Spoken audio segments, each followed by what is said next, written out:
I bet with Interbet only. They're a fantastic site. I've never had any issues with them. They are very professional. There's never a problem. You deposit money, 2 seconds later it's in your account. You withdraw, which I do very occasionally, and I believe it's also 2 seconds it's in your account.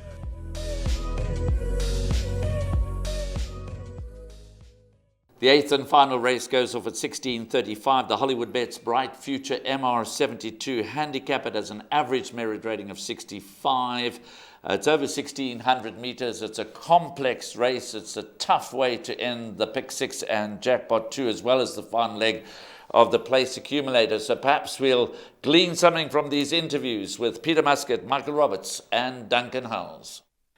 Down by the River has been an extremely frustrating horse to deal with. His 2-year-old form was very strong. His first run out the maidens was in a Group 1 where I think he ran 6 or 7 lengths behind Sandringham Summit. Subsequent to that, he's just tried to go too hard in his races, and we've tried numerous permutations of gear on him. He's actually had more gear on him than James Bond. His first run back here over 1,200, where we rode him cold, he ran on very nicely to finish just out the money. We backed him up on the poly over the same trip to try and cement into him that he must relax in a race, and he was hopelessly outpaced in a race that was run a frenetic early gallop. We're taking the bull by the horns now, stepping straight back to a mile. If he does relax in transit, I expect a much better showing from him on Sunday. Yeah, Pongola, very honest horse. Tough race as well, not drawn the greatest, but you know he'll be doing his best work at the finish.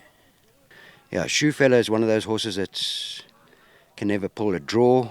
I think his penultimate run over a mile at Scottsville also came from a deep draw. He ran on very well.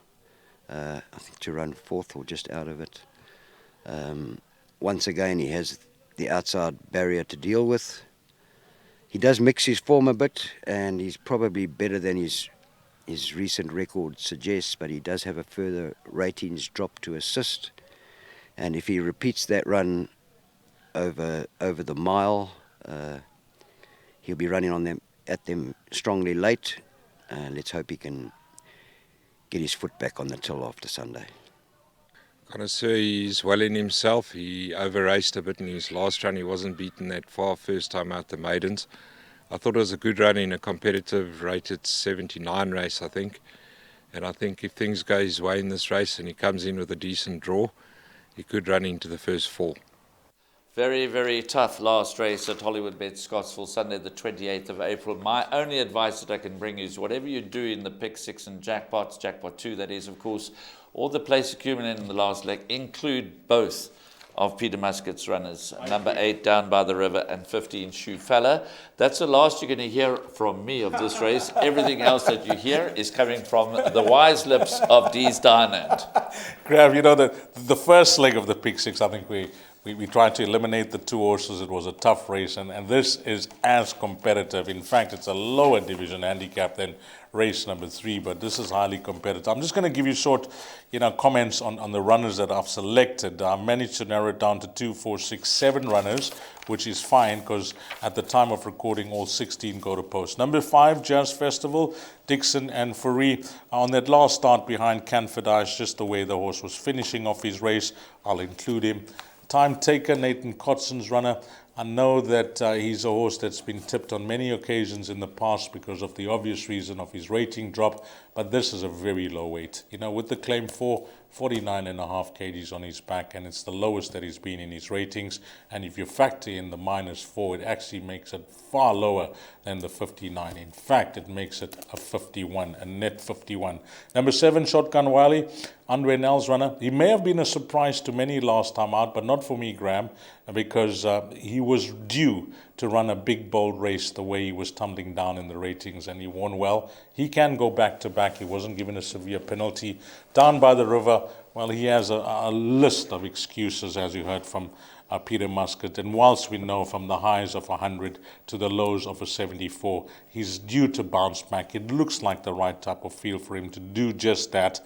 But there's so many, reasons and excuses and ifs and buts. So you're going to have all the confidence in the world if you want to take the 7-1 now, because he's been back from 10-1 into 7-1. Political Party, possibly the right horse if you ask me, for a roving banker, if I'm judging him on his last 2 starts, and doesn't surprise me to see him as a weak fixed odds favourite at around 5-1. Pongola, Michael Roberts, good comments. Canford Ice, if you like Jazz Festival, you must include him. And then this horse, Mr. Maloney, Graham, the way they backed this last time out, it was as if they knew the results. It was not to be. They found one better on the day, beaten by Lucky Dollar. The wide draws are concerned, but you'll see JP van der Merwe down for the day. And I would expect a good run from Mr. Maloney. And then now, you mentioned, Mr. Shoefella, the stable companion. I think after listening into that interview, I just think, and I suspect that Peter Muscat is looking for a good run from that also. If I would include one more to my selections, which will make it 2, 4, 6. I can't, Graham. I'm on the number. I'm on 7. No, I can. No, I can't, because that's a reserve runner. So there's 15. So I can only go with the 7 runners, Graham. 5, 6, 7, 8, 9, 10, and 14. And the roving banker for me being number 9. But it looks like a very tough race, a race that spells quartet.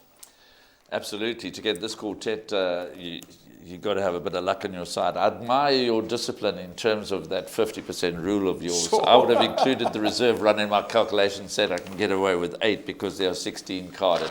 Whichever way you look at the last race, it is extremely, extremely difficult. You heard from Dees that he suggested roving banker in the race would be number 9 Political Party, clearly, but for the draw. If Mr. Maloney was drawn perhaps 1 or 2, he might have been a lot shorter in the market than he is now, which is at 7-1. Healthy respect for Peter Muscat's 2 runners, but the list just goes on and on and on. And the only surefire way that you're going to get through this leg of the pick 6 is if you include the field and have taken a few successful chances earlier on the day. That's a wrap for race 8. Thanks for joining us.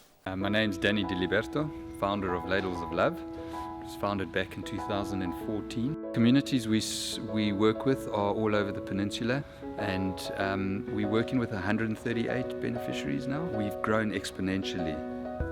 We've been able to do that because of all the kindness that we have experienced from individuals and corporates such as Interbet, who just want to be part of the change.